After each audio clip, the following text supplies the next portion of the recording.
Bom dia, boa tarde, boa noite. Hoje é dia 13 de outubro e nós vamos ver nesse vídeo criticar sempre, abandonar jamais. É com referência àquela nomeação que o presidente da República fez de um novo juiz para o STF, na pessoa do desembargador Cássio Nunes. Então, a nossa obrigação enquanto cidadãos é lutar sempre pelo bem do nosso país. E a indicação desse novo ministro, ele não era aquilo que a gente estava esperando uma pessoa que fosse declaradamente um homem de direita, um conservador, mas foi uma escolha pessoal do presidente da República e ele mesmo esclareceu isso numa live. Então, logo que eu vi a alegria do Felipe Santa Cruz, da OAB, que é um inimigo visceral do presidente da República, e de toda a esquerda e de toda a mídia festejando, eu achei, poxa, isso aí não deve ser coisa boa.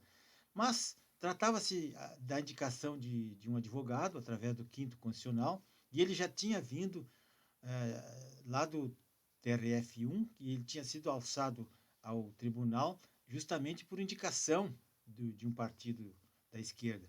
Então, por isso, eu logo critiquei o critério da indicação. Não critiquei o critério, mas eu jamais abandonaria a decisão do presidente. Só que, como conservador, como cidadão, como eleitor, como pessoa de direita, eu tento preservar aqueles pilares da civilização ocidental, que são a filosofia grega, né, do Aristóteles, do Platão, do Sócrates, o direito romano, que também é base da filosofia ocidental, e a religião, né, judaico-cristã, que tem aqui em Tomás de Aquino, em, em Santo Agostinho e na nossa Bíblia Sagrada, os seus fundamentos. A gente quer isso para o país.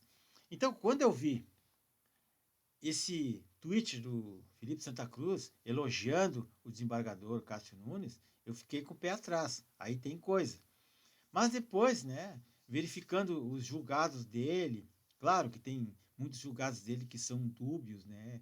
Por exemplo, a prisão em segunda instância, ele não esclarece bem se ele é a favor ou é contra. E aquela decisão em favor do Cedric Battisti, né?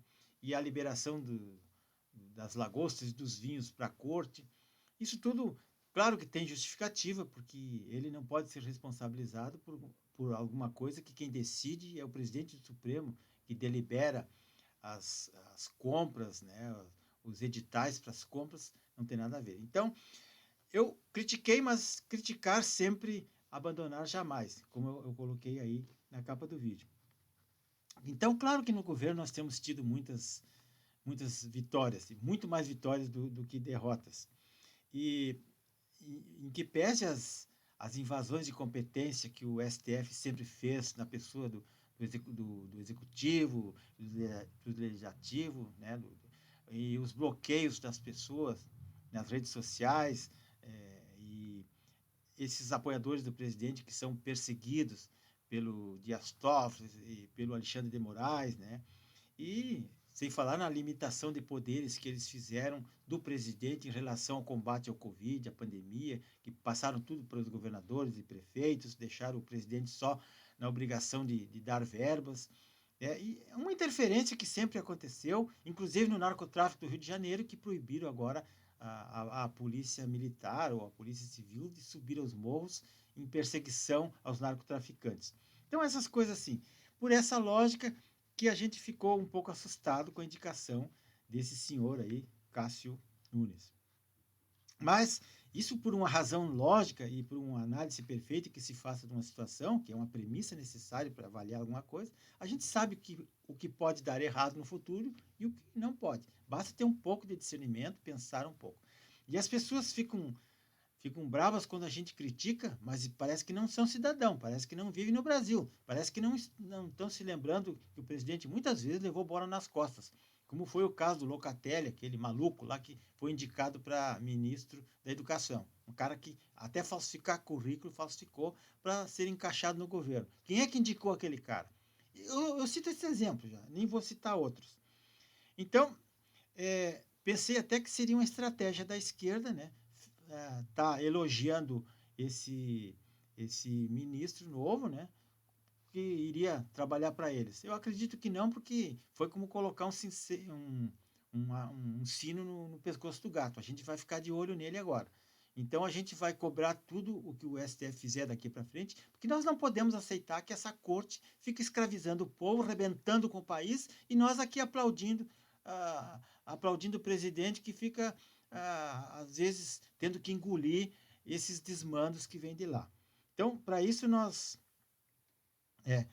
vamos tentar evitar problemas futuros. Tanto é que nessa escolha aí foi feita uma enquete dia 1º, quinta-feira, e 70% das pessoas ditas bolsonaristas ou conservadoras estavam contra essa indicação. Mas depois as coisas foram se encaixando e agora, né, o candidato escolhido surpreendeu as pessoas, né, justamente pela amizade que ele tem com o seu Gilmar Mendes, com o seu Toffoli, com o seu Alcolumbre, com o seu Rodrigo Maia e com o presidente da OAB, que é um homem de esquerda e que sempre lutou para sabotar o presidente e sabotar os projetos do Brasil. Mas isso tudo pode ter sido uma estratégia, como eu disse, mas nós temos que ficar em cima. De qualquer forma, é game over, é fim de jogo.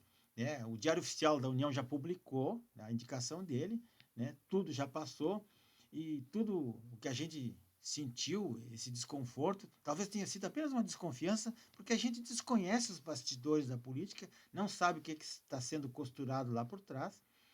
Todavia, a função nossa de militante ou de apoiadores é gritar. Gritar antes que nos calem, antes que censurem as redes sociais ou que tirem a nossa liberdade, como faz o Alexandre de Moraes aí, através desses inquéritos secretos que continuam. Então, eu, como tantos outros patriotas aí, eu fui prejudicado com isso. A gente está há mais de 6 anos nas redes aí, batalhando, apoiando a direita, o presidente, e pagamos um ônus com isso. Eu mesmo, várias pessoas abandonaram o Facebook, graças a Deus, foram embora, já foram tarde, né?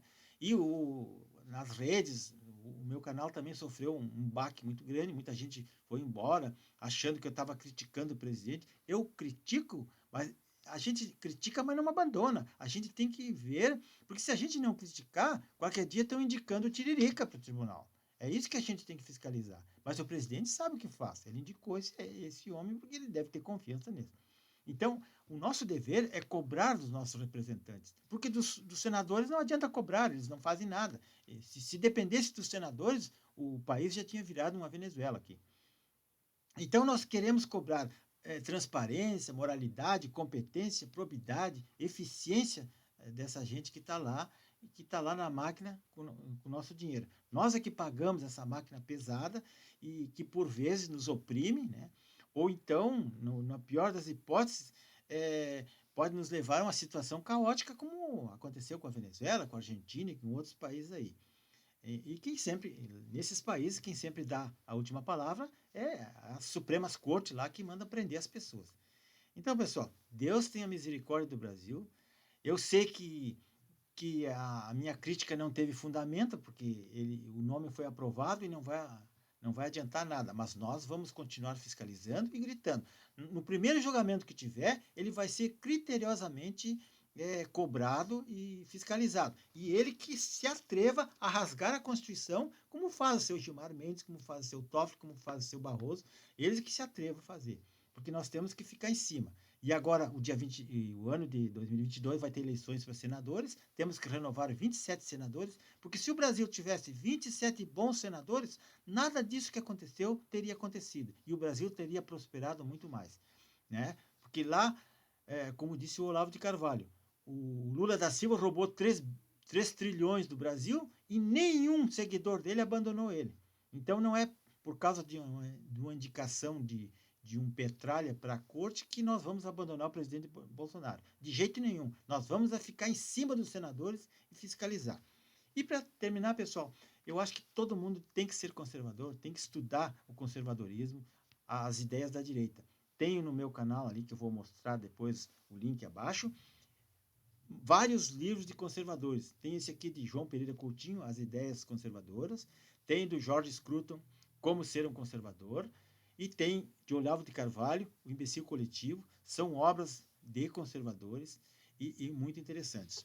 E peço a todos que ainda não são inscritos nesse canal, por favor, se inscrevam. É muito importante para esse canal conservador ter relevância, ser visto por mais gente, ser compartilhado. E abaixo tem o site justiçaepolitica.com, você entra lá no Google, procura esse site, e lá tem livros para baixar. Esses livros que eu mostrei estão lá para baixar, fazer um download gratuitamente. E tem também textos para ler e vídeos para ver.